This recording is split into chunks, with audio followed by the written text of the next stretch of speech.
Hello दोस्तों, नमस्कार। कल जब रोहित शर्मा के बाद विराट कोहली के टेस्ट से रिटायरमेंट की खबर आई तो मुझे एक वक्त तो ऐसा लगा कि ये झूठी न्यूज फैलाई जा रही है। लेकिन जब मैंने विराट कोहली के इंस्टाग्राम आईडी पे जाके देखा तो एक पोस्ट पड़ा हुआ था और ये बता रहा था कि अब आने वाले समय में विराट कोहली दोबारा से व्हाइट जर्सी में नहीं दिखाई। जी हाँ, इस सच्चाई को एक्सेप्ट करना क्रिकेट फैंस के लिए बहुत ही मुश्किल है, मगर अब किया भी क्या जा सकता है। अब ये तय है कि रोहित शर्मा और विराट कोहली आने वाले समय में भारत की सफेद जर्सी में दोबारा नहीं दिखाएंगे। एक क्रिकेट फैन होने के नाते मैं इन दोनों के फैसले का आदर करता हूँ और इन दोनों ने भारतीय क्रिकेट को जितना कुछ दिया है उसका शुक्रिया अदा करना आसान नहीं है, लेकिन फिर भी मैं तहे दिल से इन दोनों का शुक्रिया अदा करता हूँ।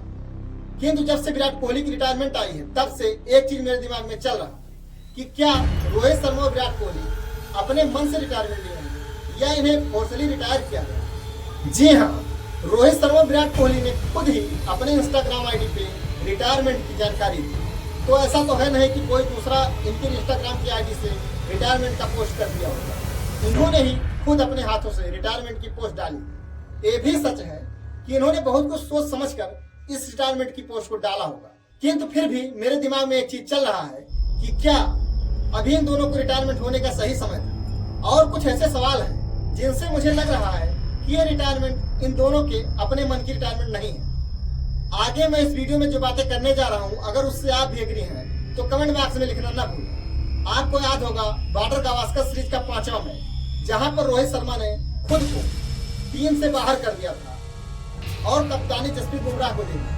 उसके बाद कमेंटेटर और पूर्व खिलाड़ियों के दिए इंटरव्यू में उन्होंने कहा था कि मैं यहाँ से कहीं नहीं जा रहा, बस मेरी फॉर्म नहीं चल रही थी तो मैं एक मैच के लिए खुद को पुल्ड आउट कर लिया। ऐसा नहीं है कि मैं टेस्ट को छोड़ने वाला हूँ या मैं टेस्ट से दूर जा रहा हूँ। उसके बाद खबर आती है कि बीसीसीआई ने हर भारतीय खिलाड़ी को डोमेस्टिक क्रिकेट खेलने के लिए अनिवार्य कर दिया। तो ऐसे में रोहित शर्मा और विराट कोहली अपनी अपनी टीम यानी मुंबई और दिल्ली से एक एक मैच रणजी ट्रॉफी का खेलते हैं। तो अगर इनके मन में टेस्ट क्रिकेट से संन्यास का ही प्लान था तो भला ये लोग वो मैच क्यों खेलने जाए। इन दोनों खिलाड़ियों के मन में अगर जरा सा भी टेस्ट से दूर होने की ख्वाहिश थी तो ये मैं 100% गारंटी के साथ लिख के दे सकता हूँ कि ये दोनों खिलाड़ी रणजी मैच न खेले, मगर ये दोनों खिलाड़ी रणजी मैच खेल के अपने खोए हुए फॉर्म को वापस पाना चाहते थे और इंडिया के साथ इंग्लैंड का दौरा करना चाहते थे। मुझे तो लग रहा है कि इन दोनों का टारगेट 2027 WTC का फाइनल था।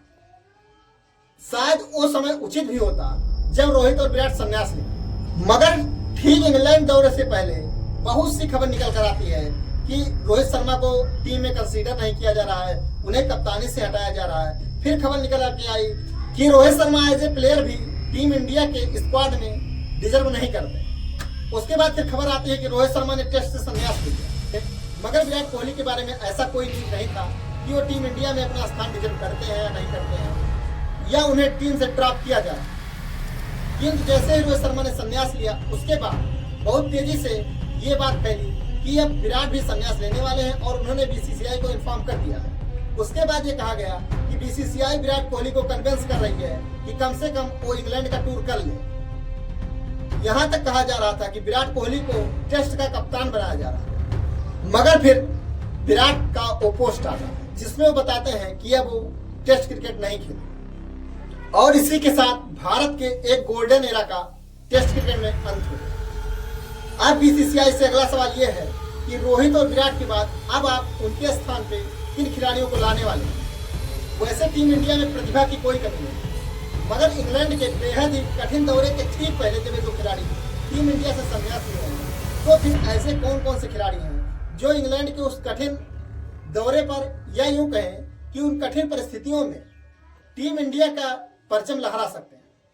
अब यह सवाल बीसीसीआई को खुद सोचनी है कि जब उन्होंने इन दोनों खिलाड़ियों से मजबूरन में संन्यास दिलवा ही दिया है तो फिर वो कौन से खिलाड़ी हैं जो इन दोनों की जगह को फिल कर सकते हैं। अब अगला सवाल ये भी है कि टीम इंडिया को अगला कप्तान और उप कप्तान किन दो खिलाड़ियों के रूप में मिलने वाला। अभी तक जो न्यूज निकल कर आ रही है उस हिसाब से कहा जा रहा है कि सुमन गिल को टीम इंडिया का कप्तान बनाया जा रहा है। साथ ही उप कप्तान के दौड़ में 2 खिलाड़ियों का नाम निकल गया, एक तो ऋषभ पंत और दूसरे केएल राहुल।